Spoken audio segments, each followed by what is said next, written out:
வணக்கம்ங்க. இன்னைக்கு காலையில எக்ஸல் எடுத்துட்டு பல்லடம் போய் நாத்து புடுங்கிட்டு வரலான்ட்டு போயிட்டுருக்குதுங்க. நம்ம வந்து ஒரு 1/2 ஏக்கரா புதுசா வாழை கன்னு நெட்டிக்குதுங்க. வாழை காட்டுக்குள்ளேயா சும்மா காட்ட போடவுன்ட்டு ஊடு உயரம் மொளகா நாத்து நெட்டலான்ட்டு வந்துக்குதுங்க.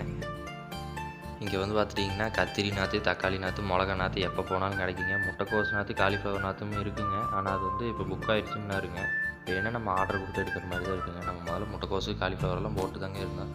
இப்போ கொஞ்சம் தண்ணி பத்தாததுனால தக்காளி, மொளகான்னுங்கிறது வச்சுக்கிறதுங்க. மொளகா நாற்று வந்து பார்த்திங்கன்னா, ஒரு 1000 நாற்று எடுத்துக்குதுங்க. நமக்கு ஆடு அளவான ஆடு தான் வாழை போட்டுருக்குறதுனால ஒரு 1000 நாற்று தான் பிடிக்குங்க. அப்புறம் அதுபோக வெங்காயம் வச்சுக்குதுங்களா, அது அடுத்த வீடியோவில் உங்களுக்கு காட்டுறேங்க. அப்புறம் நம்ம தக்காளி டிப்பர் எடுத்துகிட்டு போயிட்டு தக்காளி டிப்பர்லேயே நாற்றை பிடிங்கி கொண்டு வந்தாதுங்க. ஏன்னா கொண்டு வந்தோடனே நடவு ஓடுறதாங்க. ட்ரேவோடு எடுத்துகிட்டு வரலாங்க. எடுத்துகிட்டு வந்து அப்புறம் ட்ரேவை திருப்பி கொடுக்குறது திரும்ப பல்லடம் போகணுங்க. அதனால் ஏன் போய் அலையோன்ட்டு தக்காளி டிப்பர்லேயே எடுத்துகிட்டு போயிடுதுங்க. அப்புறம் அண்ணன் வந்து நமக்கு சும்மா நாற்று கொஞ்சம் கொடுத்து விட்டாருங்க. தக்காளி நாற்றுமே கத்திரி நாற்றும் கொடுத்துருக்காருங்க. இதெல்லாம் நடவு ஓட்டு அடுத்த வீடியோவில் அப்டேட் பண்ணுறேங்க. நன்றிங்க.